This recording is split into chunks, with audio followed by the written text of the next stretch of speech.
సింహం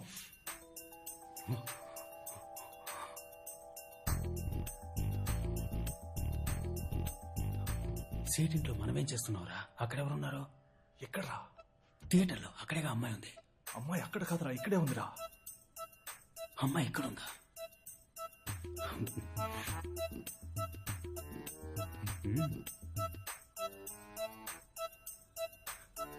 మరి క్యాష్? క్యాషా? నువ్వే కదరా అమ్మాయిని తీసుకొచ్చి వదిలిపెట్టావు, ఇప్పుడు క్యాష్ వేస్తారా? నేనెందుకురా తీసుకొచ్చి వదిలిపెడతాను? బావా ఆటలాడకరా, చాలాసేపటి నుంచి తేడాగానే ప్రవర్తిస్తున్నావు. మనం డబ్బులు ఇచ్చి సెట్ చేసిన మనుషుల్ని కూడా కొట్టి పడేశావు. నేనా? అవును, ఆ అమ్మాయి నువ్వే తనని కాపాడి ఇక్కడికి తీసుకొచ్చామనుకుంటోంది.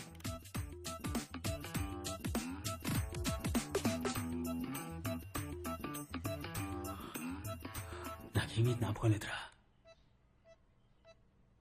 బావా నాకెందుకో ఆ మంగళం నీ తల మీద బాటిల్తో కొట్టాడు కదా, ఆ రాత్రి నుంచి నీకేదో అయిందనుకుంటా. కొట్టానండి? క్రాక్ అంటున్నావా నన్ను? పొరా క్రాక్. ఈ సినిమాల్లో హీరోలు ఉంటారు చూడు, చాలా మంచోళ్ళుగా, అంత మంచోడుగా ఉన్నావు. ఇప్పుడు కన్ను ఇలా కొట్టుకుంది, నువ్వు ఎప్పట్లా మారిపోయావు. ఎప్పట్లా అంటే నువ్వు నార్మల్ అయిపోయావు బావా.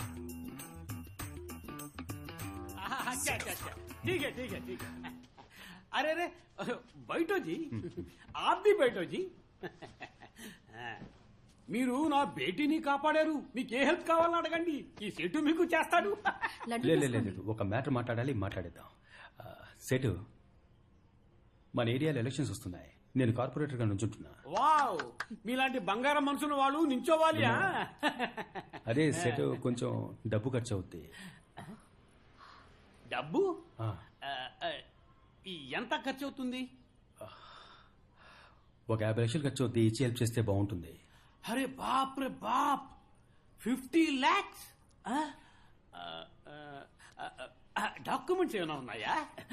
అరే డోంట్ వర్రీ బేటా, పాప రెడ్యూస్ చేస్తాను, ఇంట్రెస్ట్ లో బాగా రెడ్యూస్ చేస్తాను. సెటు, నా దగ్గర డాక్యుమెంట్ ఉంటే నిన్నెందుకు హెల్ప్ చేయమంటాను? అరే 50 లక్షలు పెద్ద అమౌంట్ బేటా. డాక్యుమెంట్ ఇచ్చినా సేట్జీ డబ్బు ఇస్తున్నాడు కదా, ఆ భగవాన్ కి అందుకు ధన్యవాద్ చెప్పు. చుప్ రహో బేటే. డబ్బు తప్ప ఈ సేట్జీని ఇంకేం కావాలని అడగండి, చేస్తాడు. ఎలక్షన్ లో నుంచుంటున్నా, కుటుంబం అంతా వచ్చి నాకే ఓటేయండి. శుక్రియా, అది సేట్జీ ఫ్రీగా చేస్తాడా? ఏక్ మినిట్. లడ్డూ కావో, ప్యూర్ घी आप भी కావో నా? One more.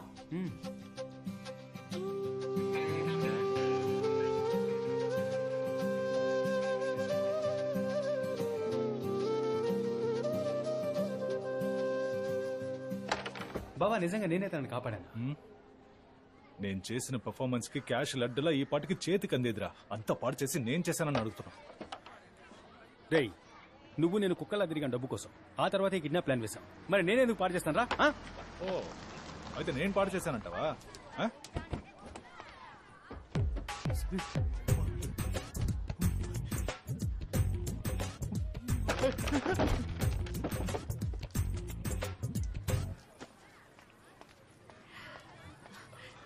ఇదిగో మీరు అడిగిన 50 lakhs.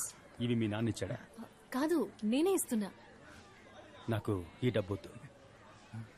ఏ నేను ఇవ్వకూడదా? మా ఏరియా జిమ్ మాస్టర్ని నేను డబ్బు అడిగాను, ఆయన అరేంజ్ చేస్తానని చెప్పారు. అందుకే. నేనెవరో తెలియక మీరు నన్ను కాపాడారు. ఎలక్షన్లో మీరు గనక గెలిస్తే ఇంకెంతమందికి మంచి చేస్తారు. మీకోసం నేను ఇంత డబ్బు అరేంజ్ చేయడానికి ఎంత కష్టపడ్డానో తెలుసా సింహం? అర్థమవుతోంది, కానీ మాట ఇచ్చేసానే, అదే ఆలోచిస్తున్నా. సరే పర్వాలేదులేండి. ఏమండి, ఒక నిమిషం. వాసు, ఆ డబ్బు తీసుకో, లెక్క రాసించు. తర్వాత మాస్టర్తో చెప్పు, ప్రజా సంక్షేమానికి ఎప్పుడైనా డబ్బు కావాల్సి వస్తే అప్పుడు అడుగుతానని. సరేనా? థ్యాంక్స్. నమస్తే. థ్యాంక్స్. క్షేమంగా వెళ్ళండి. వెళ్ళొస్తాను. మీ ఇంట్లో అందరినీ నాకే ఓటేయమని చెప్పండి.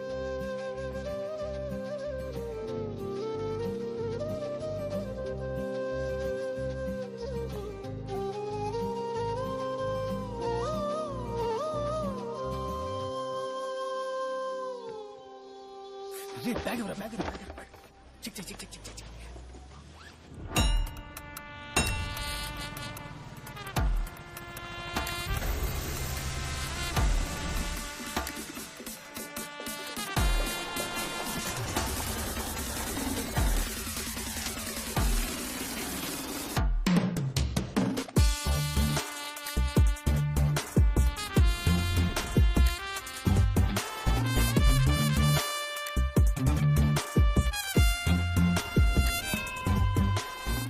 ఏరియాలో అభ్యర్థిగా ఎవరిని నించోబెట్టాలా అని బాగా ఆలోచించాను.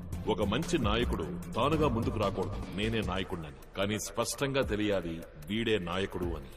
ఒక అడవికి ఎవరు రాజు అని ఆలోచిస్తే సింహమే రాజు. ఈ రోజు వాడి ముద్దు ముద్దు మాటలు వినడానికి నేనే ఆతృతగా ఎదురు చూస్తున్నా. రా సింహం, పైకి రా.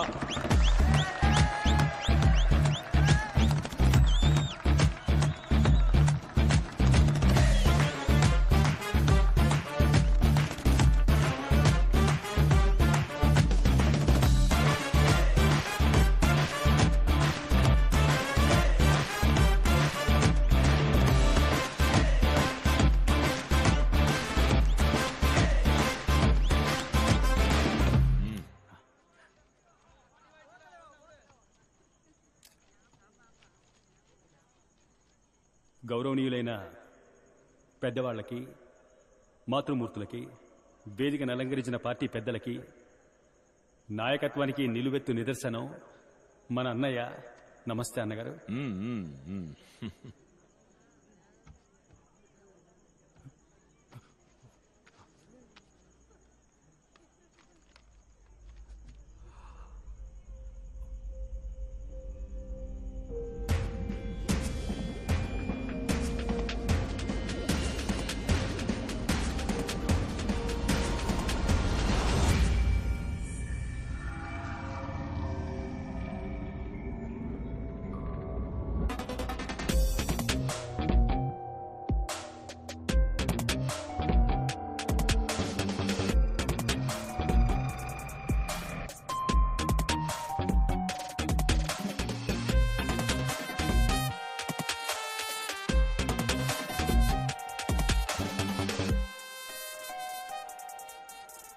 అందరికీ నమస్కారం.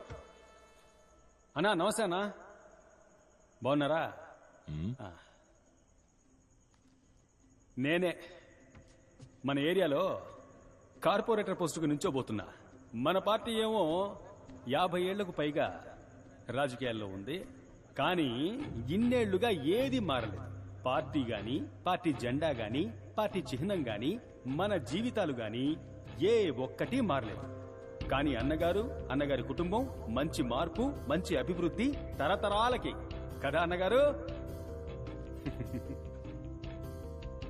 30 ఏళ్లు కాదు, ఇంకో 300 ఏళ్లైనా ఇక్కడేది మారబోయేది లేదు.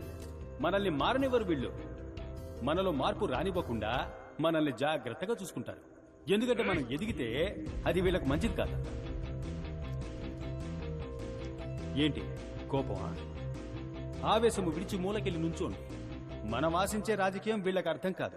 కానీ వీళ్ళు ఆచరించే రాజకీయం ఏమిటంటే, ఓ 2 కుల పెద్దల విగ్రహాల్ని ఆవిష్కరించి కులాల్ని కాపాడుకోవడం, మన ఏరియాలో ఉన్న వీధులకి వాళ్ళ పార్టీ నాయకుల పేర్లు పెట్టుకోవడం, అలా మన చెవుల్లో పువ్వులు పెట్టడం, 5 ఏళ్లకోసారి ఓట్లు అడుకోవడం.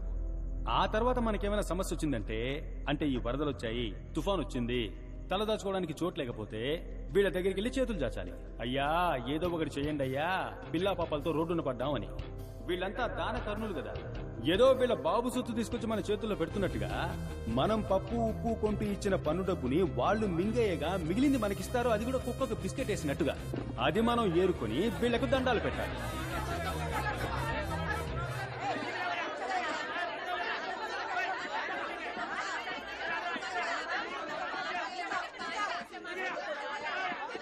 మీ కోపం చల్లారిందా? కూర్చోండి. నేను మాట్లాడేది మీకోసం కాదు, తెల్ల బట్టలు వేసుకుని మనసులు మురికిగా ఉన్న మీకోసం కాదు. మిమ్మల్ని నమ్ముకుని మీ ఇంట్లో ఉన్నారే మీ పిల్లా పాపలు, రేపటి తరం, వాళ్ళ కోసం మాట్లాడుతున్నాను, అర్థం చేసుకోండి.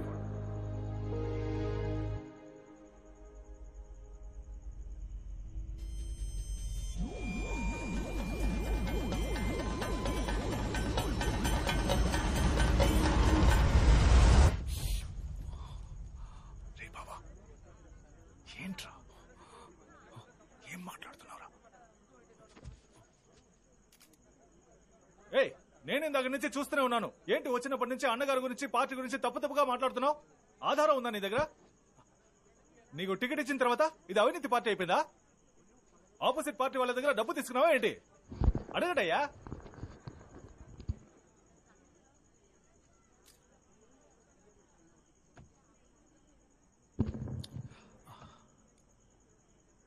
కాకికి గుడ్లగూబతో వైరం, గుడ్లగూబకి కాకితో వైరం. ఈ కాకికి గుడ్లగూబకు సెట్ అవ్వదంట. ఈ గుడ్లగూబ ఏం చేస్తుందంటే, రాత్రుళ్ళు కాకుల కళ్ళు కనిపించవు కదా, కాకి గుడ్లన్నీ గుటుకున మింగేస్తుంది. అదేవిధంగా ఈ కాకి ఏం చేస్తుంది, పగటిపూట గుడ్లగూబ గూటికి వెళ్లి అది పెట్టిన గుడ్లన్నిటినీ గుటుకున మింగేస్తుంది. ఇక్కడ అదే జరుగుతుంది. ఇదే చోట ప్రతిపక్ష నేతలు వచ్చి నా అన్నగారి గురించి ఇదే విధంగా చెప్పి మీ చెవుల్లో పువ్వులు పెడతారు. వాళ్ళేమేం ఊహించుకొని చెప్తారో అవన్నీ ఇందాక మీతో నేనే చెప్పాను.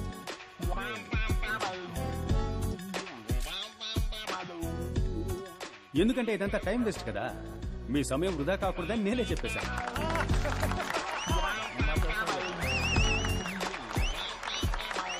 పచ్చకామెలు వచ్చినోడికి లోకమంతా పచ్చగా కనిపిస్తుందట. అదే విధంగా ఈ అవినీతి పరులకి తమ కళ్ళతో చూస్తే అంతా అవినీతిగానే కనిపిస్తుంది. సమయం సరిపోతుందా వాళ్ళు చేసిన అవినీతి గురించి చెప్పాలంటే? నన్ను లిస్ట్ చేసి ఇవ్వమంటారా? అన్నగారు, నేను విషయం చెప్పబోతున్నాను, దయచేసి నాపకండి, ఈ విషయం చెప్పే తీరాలి. ఓ 2 రోజుల ముందు అన్నగారిని కలవడం కోసం వెళ్ళాను. అప్పుడు ఆయన నా దగ్గరికి వచ్చి చెవిలో చెప్పారు, సింహం ఏ లేదు, ఖర్చులకు ఒక 50 కావాలి, ఇస్తావా? నేను ఒకరికి ఇస్తానని మాటిచ్చాను అని అడిగారు. అన్నగారు దయచేసి మీరు అడ్డుపడకండి, మీరెవరో ఈ ప్రజలకు తెలియాలి. అన్నగారు మీరు మౌనంగా ఉండాలని నేను ఆజ్ఞాపిస్తున్నాను. అన్నగారు 50 అడిగారు. ఏంట్రా ఇది, అన్నగారు 50 అడిగారే, నా దగ్గర నిజంగా డబ్బు లేదు, ఏం చేయాలో కూడా అర్థం కాల. ఎలాగో కింద మీద పడి ఒక 50 మోపు చేసి అన్నగారికి ఇచ్చాను. అప్పుడు ఆయన ఏం చెప్పి తీసుకున్నారో తెలుసా? నేను తిరిగి ఇచ్చేటప్పుడు నువ్వు ఖచ్చితంగా దీన్ని తీసుకోవాలి, ఇది నా పార్టీ మీద ఒట్టు, నా తల్లి మీద ఒట్టు అని చెప్పారు. అప్పుడే పితికిన పాలు ఎంత స్వచ్ఛంగా ఉంటాయో నా అన్న మనసు గుణం అంతే స్వచ్ఛంగా ఉంటుంది. చివరిగా ఒకే ఒక విషయాన్ని చెప్పి ముగిస్తాను. నేను నా చెల్లెలు మా అమ్మా నాన్నల్ని చూడలేదు. మాకు ఆకలేసినప్పుడల్లా మీరెవరూ మమ్మల్ని పస్తులుంచలేదు. ఈ ఏరియానే, నా జనాలే నాకు అమ్మ, నాన్న, తాత, బామ్మ, అత్త, మామ, అక్క, చెల్లెలు, అన్న, తమ్ముడు అంతా మీరే. దానికి కృతజ్ఞతగా మీకు సేవ చేయడానికి, మీ ఇంట్లో పనివాడిగా, మీ వీధులు శుభ్రం చేసేవాడిగా పని చేయడానికి నన్ను ఆజ్ఞాపించండి. ఆ ఆజ్ఞ ఓటు రూపంలో వేయండి అని వేడుకుంటున్నాను.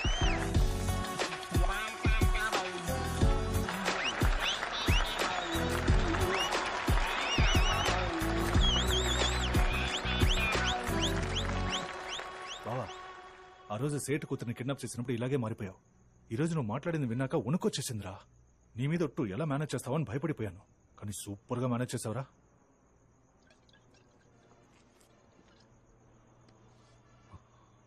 ఎన్నేళ్ల కలరా ఇది. అన్నీ కలిసి వస్తున్న సమయంలో నాకే ఎందుకు ఇలా జరగాలి? నా పరిస్థితి ఎలా ఉందో తెలుసా? ఎవడో ఒకడు నాలోనే ఉన్నాడు, నా ద్వారానే మాట్లాడుతున్నాడు, నన్ను వాడుకుంటున్నాడు, నా జీవితంతో ఆడుకుంటున్నాడు. ఏమంటున్నావురా? అర్థం కాలేదా? ఒక్క ముక్క అర్థం కాలేదు. బావా, me staying inside me, talking through me, using me, but అయ్యా torturing Meera. Where is Meera? బావా, ఎందుకైనా మంచిది డాక్టర్కి చూపిద్దాం.